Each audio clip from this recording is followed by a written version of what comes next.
Hello and welcome back to the Remote CEO podcast. Today I am joined by Nadine Fowler, a six-figure business and marketing coach who helps online service providers and coaches build profitable offers and attract soul-aligned clients without cold DMs or outreach. After going from fully booked in just 6 weeks to hitting six figures in a year, Nadine now teaches entrepreneurs how to create sales content that drives demand, momentum, and inbound inquiry. So I'm very excited to talk to you today. So welcome, Nadine. Thanks so much for joining me. Thank you so much for having me. I'm super excited for this conversation. And we've already had a brief conversation before we start recording, and our lifestyles are very similar. So this is going to be a good chat. Do you want to just go into a bit more detail, tell us a bit more about you and your background and where you've come from? Yeah, absolutely. I always like to tell that story of the fact that I wasn't like everybody else when I started my business. I actually had a career of 11 years that I loved, and it was completely different. And this was very much therapy, psychology based. And I loved it. But then I remembered thinking to myself, since I was 21, I always used to travel. I got my degree at 21, and 21, I gave my notice into everything and took off to travel. And then every 2 years until I was 27, 28, I would just give my notice and leave. And I'd come back completely smashed broke. And I was like, oh my God, there has to be a way to combine your love for travel and doing a job that you love. It can't be that you always have to make a choice in choosing one thing that you have to do for the rest of your life. And I remember sitting in my job once and thinking, this can't be it. Like, as much as I love it, this can't be it for the rest of my life. So I always see those narratives online where people are like, oh, I started it because I was in my 9 to 5 and I absolutely hated everything and I wanted to make a change. Whereas for me, it was more, I love it, but this can't be it. For anybody who watches Love Island, I always make that reference when Wes Nelson was like, I'm happy, but could I be happier? That Yeah. was always the part from my life that really started the part of my business, because I was like, okay, how can I start this? Yeah, when I started, I did a virtual assistance course actually. And I was like, okay, a little bit of a side hustle. I love to travel, it'll get some money in. And I almost immediately realized as a virtual assistant, if somebody was to give me their admin, I would probably cry. And I would rather never have that, have a client give me their admin than have that business. So I niched into social media management initially. And then I loved it. I got my first client through my content in 2 weeks. And then in 6 weeks, I was fully booked. By month 7, I was already hitting my 5K months. And in between that part, I'd say about 2 months in, I started to get approached. And I had no intention, but I started to get approached by people who were like, hey, Nadine, I don't want you to do my social media management, but can you teach me how to do it? Can you teach me how to create content? And that was actually where I saw the change and the pivot for myself from social media management into full-time coaching. And that's really when I got to 7 months in and the 5K months, I'd completely pivoted away from social media management into coaching. And then I never looked back. And yeah, it was an incredible journey, to be honest, because I was that person whose business took off before they even realized how successful it was going to be. And then we were saying it before we even started recording, about realizing when your business doesn't align with your lifestyle anymore. And then when I took off traveling, I very much realized, okay, this business does not light me up. This business is successful. Technically, I had money, I had clients, I had a wait list. And I was like, no. And I burnt the whole business to the ground. I let the contracts finish. And then I rebuilt it 5 months later when I came back from traveling. And within that 12 months of restarting, I hit my 6 figures. So, and it was probably I'm not going to say the easiest year, because oh my God, it took so much, but the realignment made it so much easier to actually go forward, because the clarity that I had, and I felt like the alignment that really brought my better clients for me, that I felt much more like soul aligned with. The work was lighting me up more. The transformations they were having and that I was supporting clients to get were even bigger than before, that it made the growth and the happiness that I felt in my business 10 times better. So yeah, that's a little brief introduction into summary of my life. I love that. And I'm really inspired by hearing your story, because I feel like we have a lot of crossover. Like I also went traveling when I was 21, and that was my first experience into like this world. But before that, I had already had I didn't go to university, right? Like I started working when I was 16. I was a buyer's admin assistant at Ralph Lauren when I was 18. And like up until 18 to 21, I had like quite a serious like corporate job in the fashion industry. And then I was like, well, I haven't had any life experience. Let me go traveling. pack it all off. And then as soon as I came back from traveling, I got my job straight back and then ended up continuing to work back up into this career. I also like got to a point in that career where I was like, I love traveling too much. Like, I want more for this. I want more of this in my life. And I would do the same exactly what you did. Like, I never quit again, but like I would incorporate travel into my work. So I like worked for a while between New York and London. Then I moved to Italy for work and like was constantly trying to find like reasons to travel basically. And at one point, I think I was on a plane like every weekend, which is just insane. And then it got to a point where I was like, okay, I could continue working my way up in this career. Like, it's not like I absolutely despise it. I wasn't built for corporate world, like definitely not. But I could have easily have gone into like a startup fashion company and that would have probably been fine. But exactly the same feeling. Like I had this like urge to do something, is that there must be more. Like I must be able to combine these things that I love. And I kind of accidentally started my business because I'd quit my job to go traveling just before the pandemic started. And then the pandemic came, I couldn't go anywhere, I was jobless. And then I was like, well, what can I do? Like, I have this skill set. And I started exactly what you did, like, started freelancing and offering services within like that e-commerce space. And then same thing, like, realized there's more problems that everybody's having that I can solve. So started like mentoring and coaching. And then it just kind of like built from there.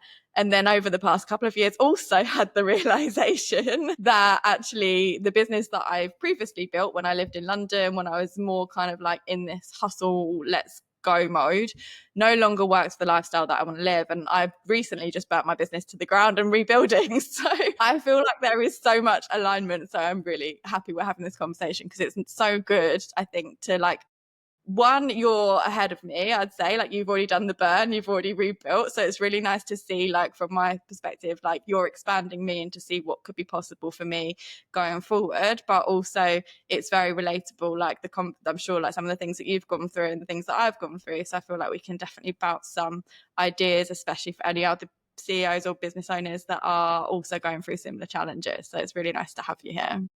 Believe me, girl, the road is long, and I don't think anybody ever knows everything 100%. But yeah, I would say like the initial stages of burning it down. I remember when I came back and I was done. Because in my head, I thought, if that's the dream, that I was working so hard. And you know, your first years of business, they're probably the ones that you are working your most because you Yeah. are the smallest fish in the bigger pond of this industry. So you're trying to figure out, how do I stand out? How do I make sure people choose me? Why would somebody choose me instead of that person who's 5 steps ahead of me? How do I make sure that I can back up my pricing with my experience? And all these things come into your mind. Your imposter syndrome is screaming. And when you're rebuilding your business, you go back through that. And I was like, I don't want to go through those motions anymore. Yeah. And I remember when I came back and my friends and family were like, Dean, you have, you were so good at it. Like, look at the success that you've had. Look at how much money you've pumped in. Look at how much time and effort you've put into this. It's your baby. Like, just because it didn't go the way that you wanted it to the first time doesn't mean that it can't be what you want it to become. And I remember like, no, I'm going to go back to my old job, you know, my 9 to 5. Like, I didn't work a 9 to 5, but I worked like an 8 to 4. And I was like, okay, I'm going to go back. I loved it. What's the big deal? And then I was like, no, Nadine, you put too much into this. You need to figure this out.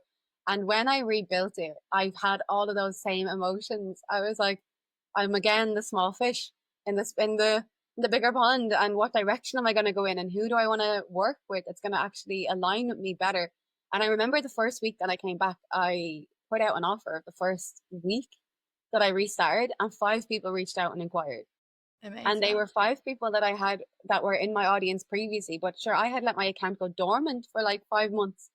So I thought it was going to take me months, but the reputation had superseded. And then before I even had the business ready, I knew I had already built up an audience of people who knew I was good at what I did. And it was just a case of now repackaging and rebuilding to the direction that I wanted it to go in. And it Definitely. was before, I always was like, I felt like I was snowballing with the business growing, but just I was following whatever clients want. I built offers based on what clients wanted. The direction of the business was always based on what clients needed, and adding in or taking out whatever didn't suit the client. But I never thought about myself. I never thought, how is this going to suit me? So when I realized the demand was still there and people still wanted to work with me after time had passed, I was like, okay, how am I going to rebuild offers that suit my life? Structure the business so that I'm not working 7 days a week, every single day, taking calls on a Saturday just because it suits a client to do it, rather than Monday to Friday when I actually want to work. All these revelations just happened. It was like epiphany after epiphany when I realized business gets to be the way you want it to be, not the way you just think it has to be based on how everybody else is working. No, but I the good thing is like you're not rebuilding from ground zero, right? Like you've got all of these lessons, you've got all of the learnings, you've got all of the failures, all of the successes that you can take and put those into this new thing. That's how I'm trying to look at it from my perspective. I'm like, well, I've done all of the things that I'm about to redo. I've done them in another capacity and they've either worked or not worked. And I've got so much data to suggest how I should do it differently this time round. And I'm excited. That gives you like more confidence in the things that you're about to offer because you've almost tested them in your previous business life. You've tested the waters. You've got like some proof of concept. And you can then rebuild it into exactly like set your boundaries this time in the way that you want to be working. So how different, like compared to that first business that you set up to how your business is looking now, like what are the key differences that you can see from like an enjoyability basis, I guess, as well? Because you said like, you know, you were designing it around your clients before, now you've designed it for yourself. So how does that compare? In every way, shape, or form. Like, I was the yes man for like at least almost 2 years in the first start of my business. But the first year I was just getting off the ground. And then the second half of year two, I was just, oh my God, I want to increase my prices. Oh my God, somebody said yes. And I would almost feel like I needed to prove I was worth the higher price investment. So I still was operating from an older mindset of being the yes man. Oh, the client cancels last minute. No problem at all. Let's reschedule to whenever it suits you better. Or you can't afford that container. I'll create a container on the spot that's going to suit you better. And I almost felt like the bigger I got, the more I had to justify why somebody should invest in me and that I was good enough to be invested in. And even when I started to increase my prices and people started to come over the line, that yes man just got stronger in me rather than owning like, oh my God, okay, now I am good at what I do. People are investing because I'm an expert in this. My results speak for themselves, my personal results, my client results. I wasn't owning that authority. I wasn't owning my expertise. I fell into this trap of justifying why people should, and that pressure to keep delivering whatever clients needed got bigger the bigger I got. I thought it was going to go the opposite way, but it didn't. So it made me the biggest yes man I've ever become. And when I came back compared to what the business used to be, like if clients said to me, like I don't want to, I run my business on a 7 day rota. I never wanted to create a 9 to 5 in my online business. Even today, I don't take calls on a Monday or a Friday. I only take calls on set days, like Wednesdays, Thursdays are my call days, Tuesdays are my overflow days, where if I want to take extra days. And I have my week set up that I'm tired from the weekend because maybe I've been with friends or family or busy. I don't want to do face to face work on a Monday, so I don't. Friday's the exact same. Maybe I want to take my flights on a Friday, so I don't take calls that day. Whereas my business before, I used to open my Calendly link and I would have times from 9 till 9. And if a client wanted to book in, one client wanted to book in at 3 o'clock in the day, then, and I'm that person who can't do anything until that meeting's finished, I would just sit quietly and let the entire day be dictated by when that one client wanted to take that call. And no work would get done because of the anticipation. I didn't get to live my life or go to the gym or do other things, or yeah, everything would come to a halt because all I could think about was serving the client rather than serving myself. So having those boundaries in place made a huge change for me. And also, I suppose, around what I call offer boundaries. I always talk to clients about setting pricing boundaries, offer boundaries. For example, the pricing boundary would be, I am not working for less than this amount. I know my minimal value is this, and I will not go under for anybody. If you can't reach that, that's okay. And I'm okay with letting you go if that's not something that you can invest in right now. That doesn't mean you won't in the future, but I need to be okay with that.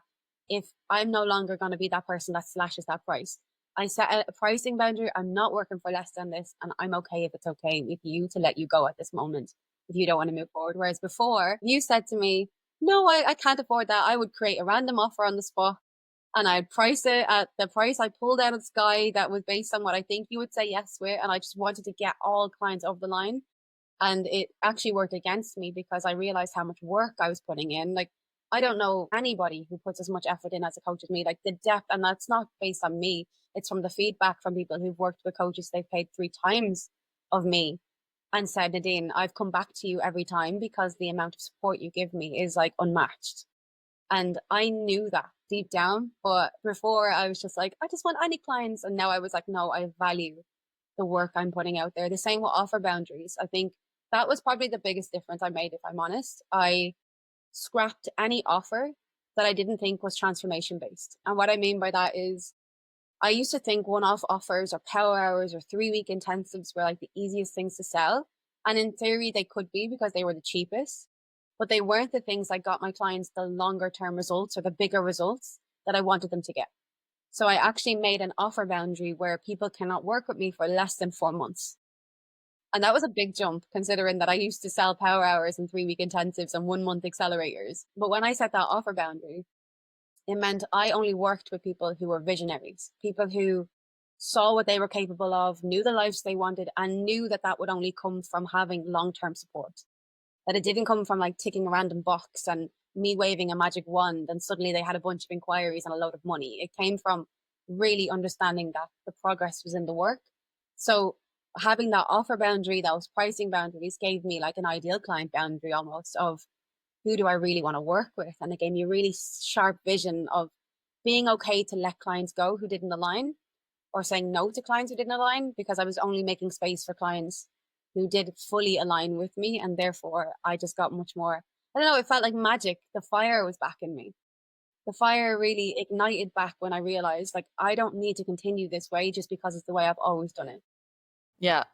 Well, I couldn't resonate more. Everything you said is it's the exact same thing that I've gone through with my own journey in business. And I think it's one that so many go through, particularly service business providers, because there are, especially, I don't know if you agree with this, but like, especially in the coaching mentoring space, where there are so many people not showing up and delivering the work that some people are promoting, that there is this expectation or like this fear that like you don't want to let somebody down or like push somebody away because they don't fit, because actually they could be really good for them and you know that you can deliver, but then they might go to somebody else and maybe not get the same experience that you could offer. So there is also, I feel like sometimes that underlying thing as well. I definitely have felt that from my own perspective. But I think there is like, I wish somebody had said to me 5 years ago when I started, boundaries are the most important thing that you will ever set, because like again I did the exact same thing. I went through like 2 years of massively undercharging myself, trying to fit everybody into like custom packages that like just weren't actually serving me, but they were serving other people. And like it's exhausting. You can't that's actually you're creating yourself a job. You're not creating yourself a business. You're creating yourself a job that probably you don't actually enjoy doing every day because you've built the job for somebody else's benefit. So I think it's like boundaries for me now are like my number one priority. Like my mental health is my number one priority, and then I will accommodate the business to fit that, because otherwise what's the point? Like why am I doing it if I'm miserable? Do you know, like I'll go back to my corporate job where I was dealing with politics every day, like if I wanted to be miserable. Like it's just no point for me. So I think go you for like being able to hold those boundaries, set the boundaries, and figure out like what works for you, because there's a lot of people that won't. Like a lot of people will just stay in that like comfort zone and not get out and shift their mindset enough to be able to set those boundaries. So was there a specific thing that you had to work on with your mindset to go from to be able to set those boundaries, or do you feel like you already kind of knew that was something you needed to do and you just went for it? Oh no, mindset, like it was, I don't know, everything about my mindset had to change, like literally Okay. everything. But one of the things I always like preach, and I'll preach it till the cows come home, is it's not enough to have a mindset shift. It's not enough to know and even recognize what the issue is or where your block is in your mind. I always say that confidence comes from competence.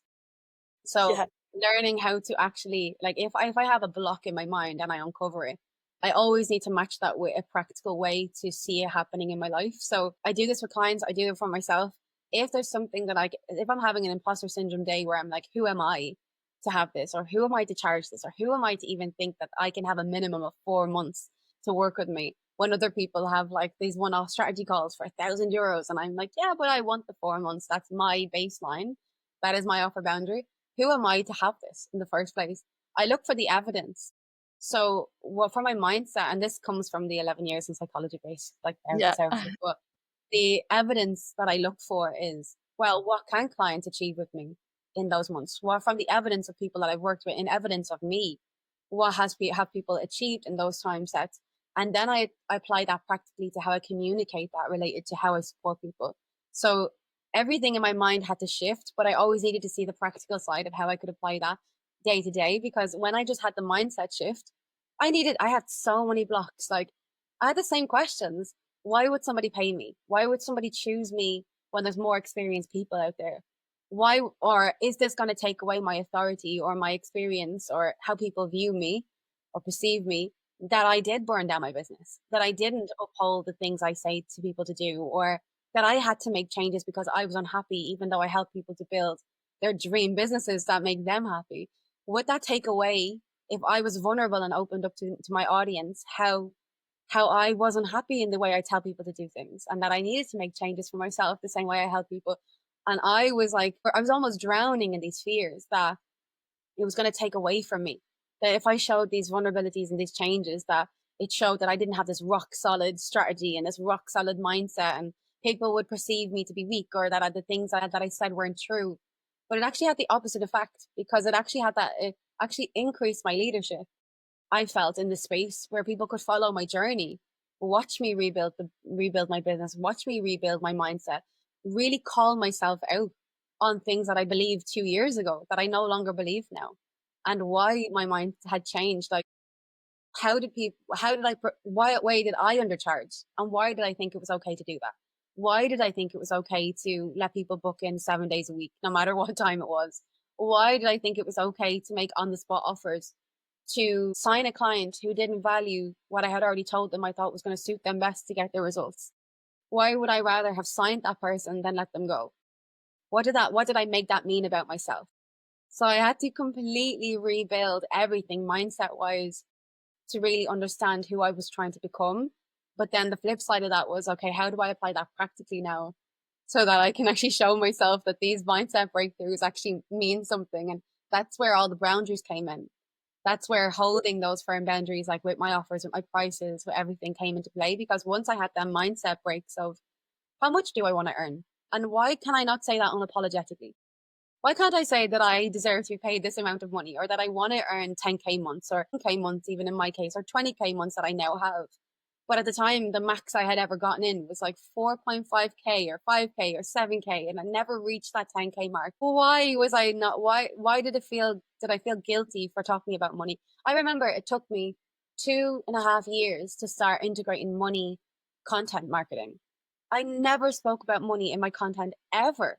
It was almost like a guilt or a shame I felt associated with talking about money, money I made, money that my clients made. But yet when I started to integrate it, and I had to understand where was that shame coming from, it was because the bigger goals I had set, I never thought I was truly going to reach them. So it felt weird or icky to me to talk about that money, because it was like, okay, well, I've hit this peak, and I almost thought I had peaked at 5K once when I started my business in my first year. That when I started integrating money marketing into my content strategy, it felt like this big weight had lifted off me, because now I had so much more transparency in what was happening for my clients and myself. And that all came from really unblocking those money mindset things that I had, and the relationship that I had with speaking about money, and what talking about money meant for me. And that all came back into charging the offers that I had, the type of clients that I had. It all fed back into itself. So yeah, everything about my mindset had to change to get to the point where I Yeah. am. Everything.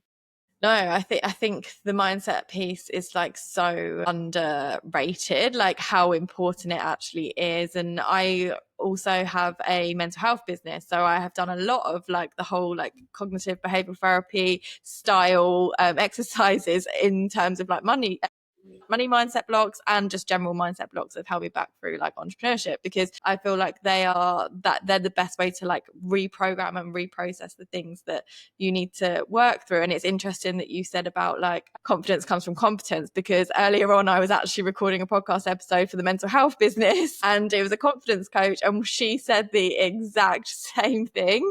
No way. Had this conversation twice today, which is amazing, because that just like proves that it is completely true. It comes from like understanding, like you can only present in a certain way that you understand possible, right? And then from that you can then like work out what is holding you back, and then try and figure out a way through it. And then it comes from like taking action to actually make the thing happen. So until you start doing it, you don't know how comfortable you feel with it, and then you can kind of go from there. So I think that's a prime example of that. So yeah, it's interesting to have that conversation like twice in one day. I love it. Like it just hones in on the message. So in terms of you mentioned earlier like around when you went back and you started like reshifting your business in that over that year, and you were worried because obviously your social media had been dormant for 5 months, you weren't sure whether people would still be engaged with you.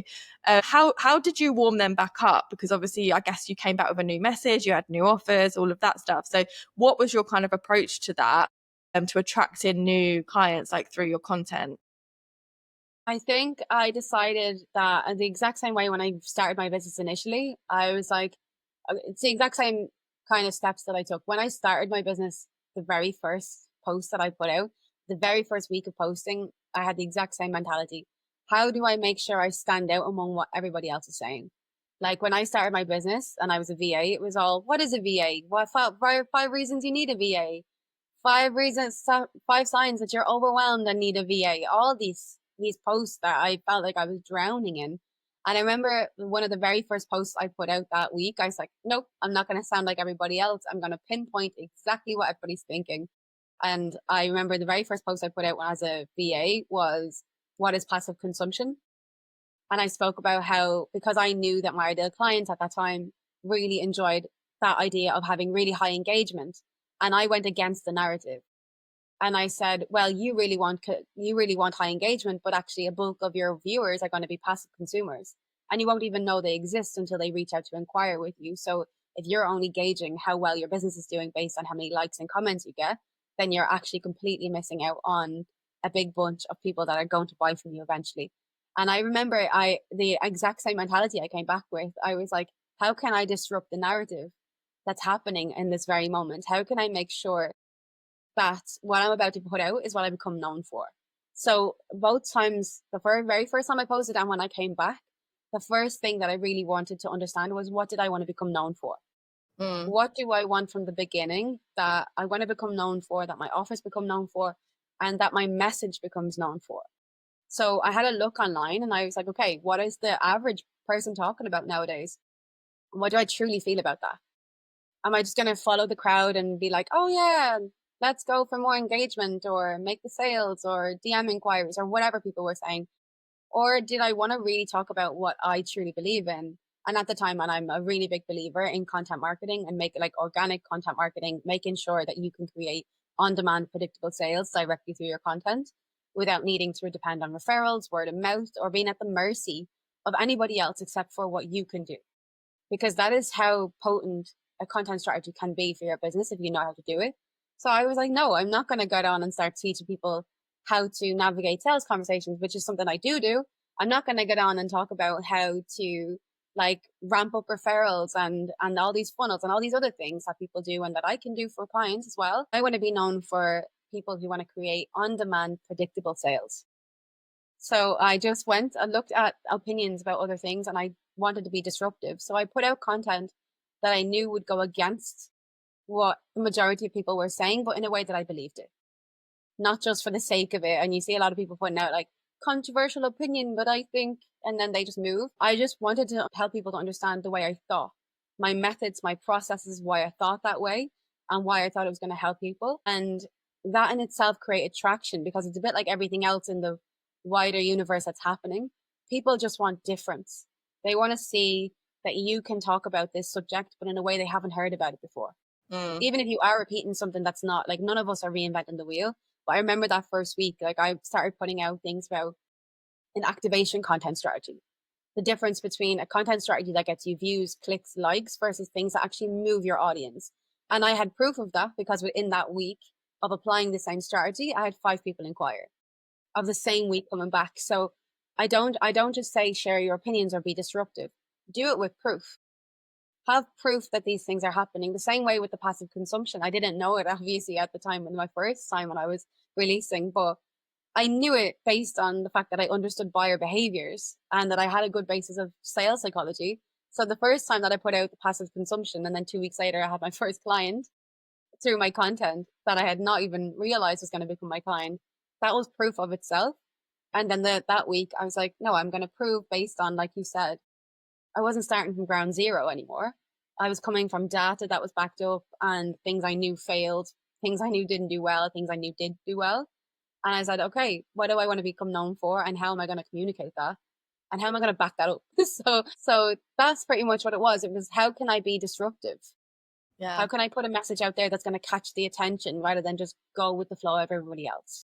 Yeah, no, it's so important. It's like social media, there's so much noise, right? Like I've always struggled with social media. It's never been my thing. Like personally, I don't really use it. Like I know that I need to be there for business, and I have got quite a lot of clients through social media.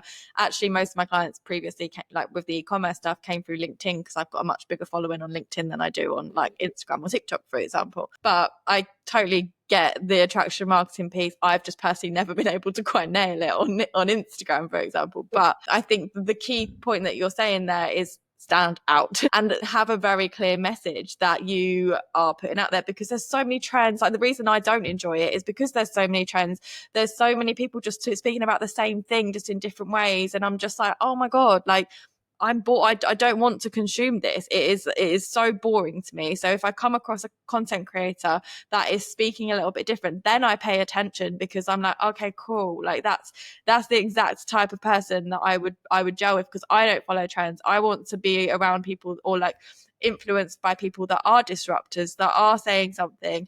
And obviously then you're repeating that message consistently, and you're really honed in on the person that you're speaking to and the person that you want to attract, in which case they're coming to you. But I think what I see a lot of online business owners do, and I think I'm guilty of this as well in the past as well, because like I say, social media not my forte, but like is speaking to too many messages and like talking to all of the different people that they could potentially attract. Like you've obviously got very clear on exactly who it is that you want to be targeting and the message that you want to put out and the way that you want to be perceived by those people. So I think, what advice would you give people like that are struggling to kind of come up with their own individuality, I guess, on social media when there is just so much noise to cut through?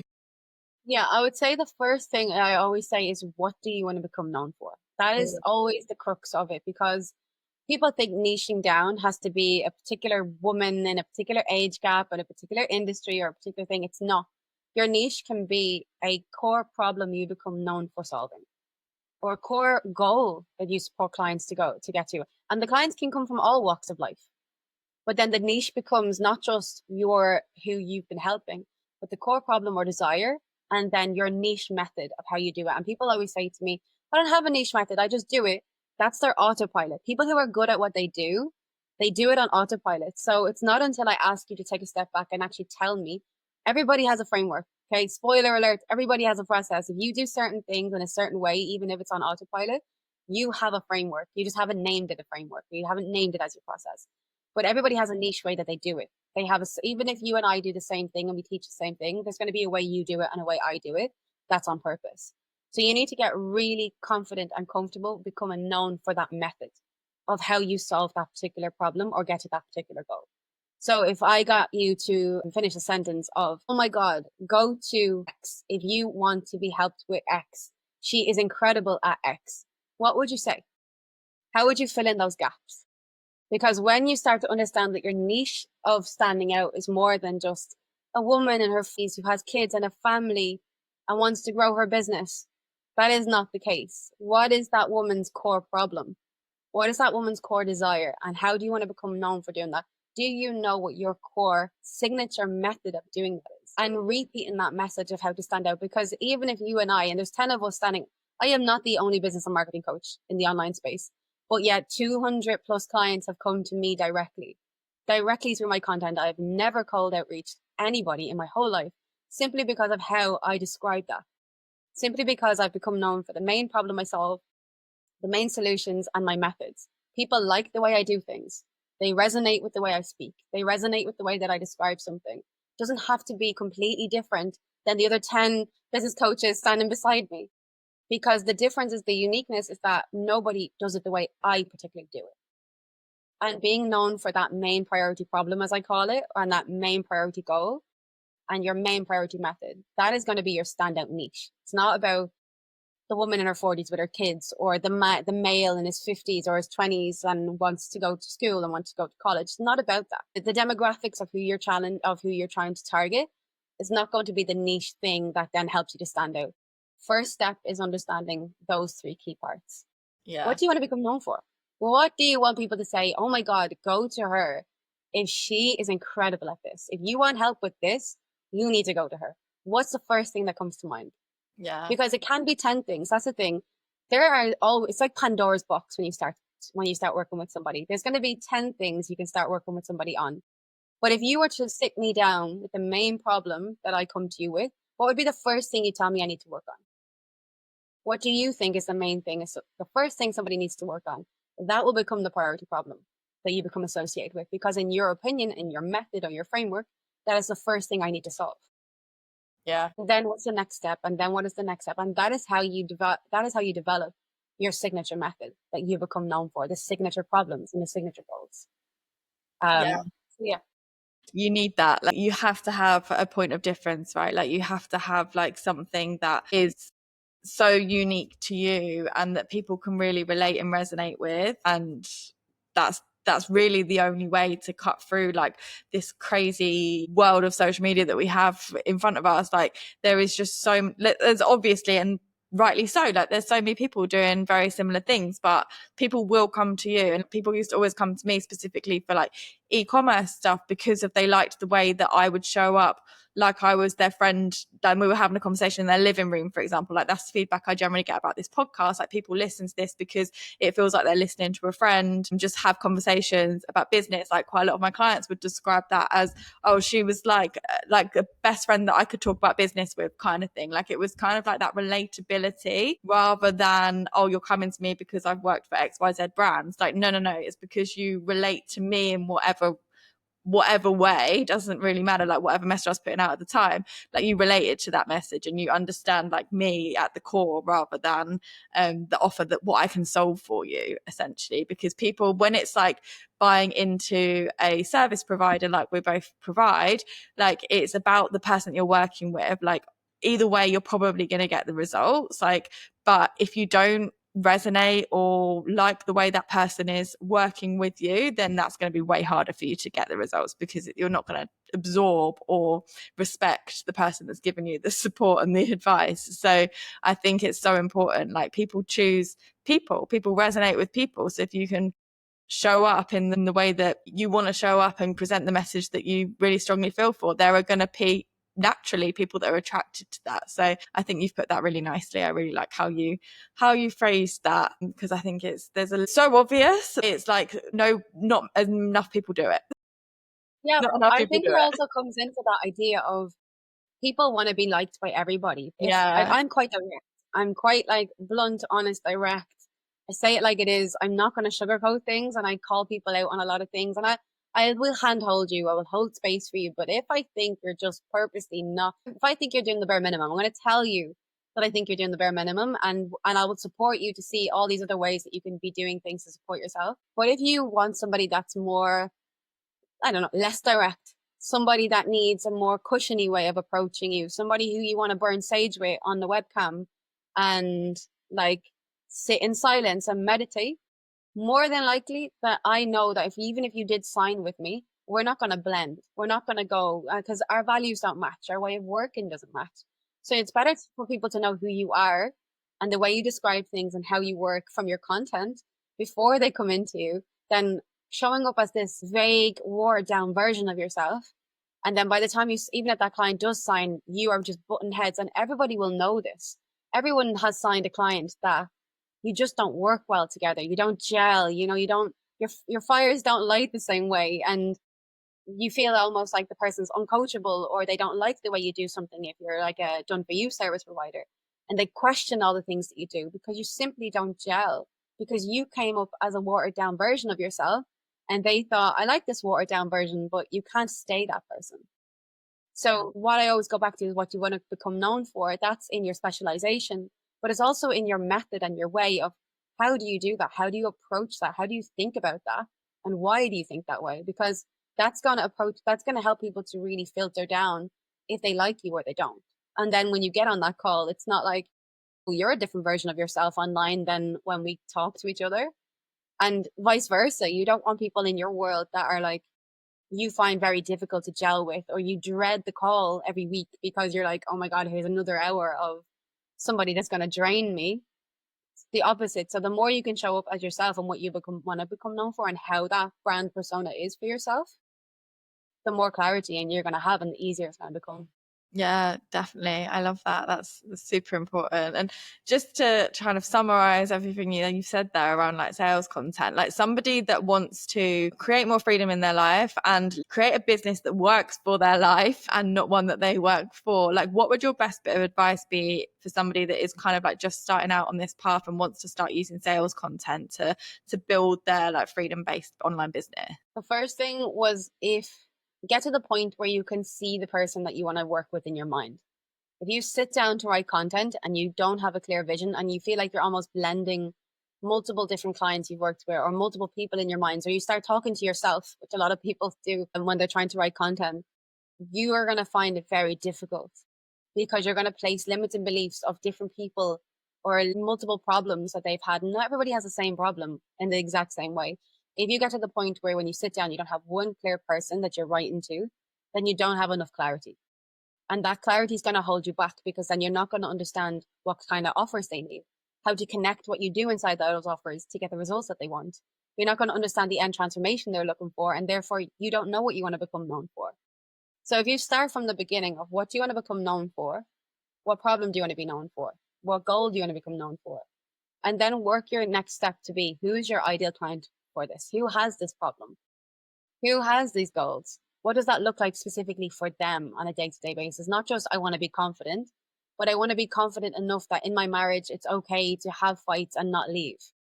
Or I want to work as a social media manager specifically for e-commerce because I really enjoy the product-based side of things.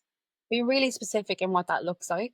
And if you don't know what that looks like, go get help with it. Because it's not enough to just keep going to masterclasses and figuring it out along the way.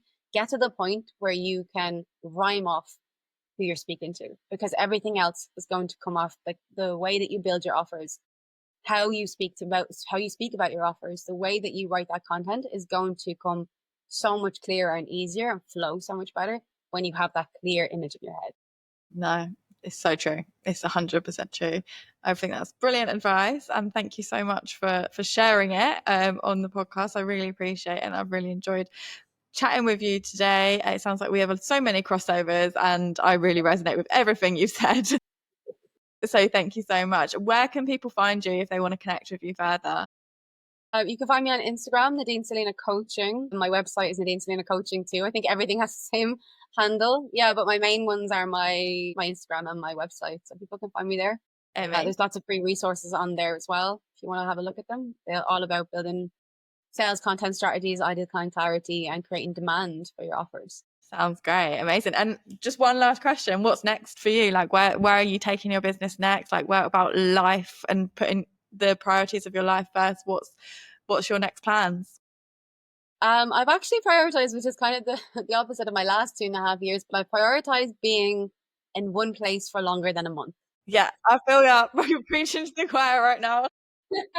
I love, don't get me wrong, and it's a first world problem to have, but I've been traveling to different countries for the last 2.5 years. I think I've spent like 6 weeks is probably the longest I've spent somewhere in a very long time. And after 2.5 years, I'm like, okay, I want some bases. So I'm figuring out my bases. I want to do kind of like a 6 month split, 6 months in the summer, 6 months of enjoying home. And yeah, then it's just going to help me to really be productive in being present in my business, because now it's all about expanding what I already have.